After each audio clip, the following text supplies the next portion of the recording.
الشباب طبعا متصدر دوري زين بعد مباراتين بانتصارين، له 7 أهداف وعليه هدف واحد.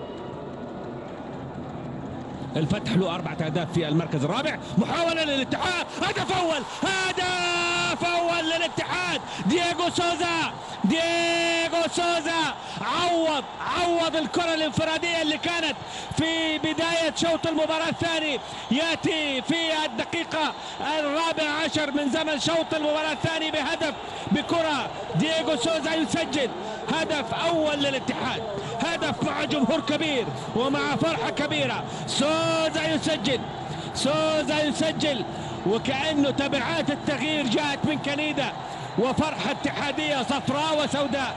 جاءت التمريرة داخل منطقة الجزاء، هذه إعادة مرة أخرى. شوفوا سوزا اللي مر بنفسه بشكل جميل واستلم الكرة وسدد كرة أرضية على يمين عبد الله العنيزي. هو هذا اللاعب اللي نبحث عنه في الملاعب السعودية، هو هذا اللاعب اللي لوحده يمتلك الفارق. شوفوا الاستلام خارج منطقة الجزاء، شوفوا الرشاقة في المرور، شوفوا القدرة على التعويض. كرة كانت أسهل من كده. التمريرة اللي جاءت من محمد نور من القائد الاتحادي واللي جعلت دييغو سوزا ينفرد بمرمى النصر كانت أسهل من كده.